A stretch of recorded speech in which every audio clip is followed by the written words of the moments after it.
प्रफुल्ल पटेल आपण या ठिकाणी पाहू शकतोय मतदानाचा हक्क बजावण्यासाठी आता प्रफुल्ल पटेल हे दाखल झालेले आहेत। भंडारा गोंदियामध्ये सुनील मेंढे विरुद्ध प्रशांत पडोळे असा सामना रंगतोय आणि प्रफुल्ल पटेल हे अजित पवार गटाचे नेते असलेले आणि महायुतीचे नेते असलेले आपला मतदानाचा हक्क बजावण्यासाठी मतदान केंद्रावर दाखल झालेले आहेत। भंडारा गोंदियामध्ये आपण पाहतोय की जरी लढत सुनील मेंढे विरुद्ध प्रशांत पडोळे अशी असली तरी या ठिकाणी प्रफुल्ल पटेल विरुद्ध नाना पटोले असा सामनाच गेल्या काही दिवसांपासून आपल्याला पाहायला मिळालेला होता। प्रफुल्ल पटेल हे भंडारा गोंदियामधील दिग्गज नेते आणि माजी खासदार माजी केंद्रीय मंत्री देखील राहिलेले आहेत आणि प्रफुल्ल पटेल आता मतदानाचा हक्क बजावण्यासाठी मतदान केंद्रावर पोहोचले।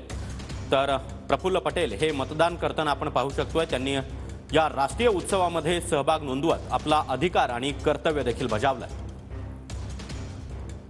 तर भंडारा गोंदियामध्ये भाजपचे सुनील मेंढे विरुद्ध काँग्रेसचे प्रशांत पडोळे असा सामना आपल्याला रंगताना दिसतोय। मात्र या ठिकाणी खरी लढत झाली ती प्रफुल्ल पटेल विरुद्ध नाना पटोले यांच्यामध्ये जोरदार टीकाटिप्पणी देखील झाली। यामध्ये आता प्रफुल्ल पटेल हे आज मतदानाचा हक्क बजावण्यासाठी सहकुटुंब या ठिकाणी दाखल झालेले आहेत।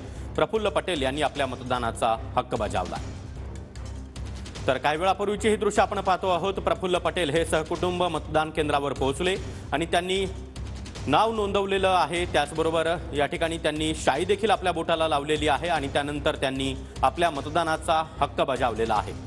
प्रफुल्ल पटेल हे आपल्याला या दृश्यांमध्ये पाहू शकतोय की प्रफुल्ल पटेल सहकुटुंब मतदान केंद्रावर दाखल झाले। त्यानंतर त्यांनी आपल्या बोटावर शाई देखील लावली आणि त्यानंतर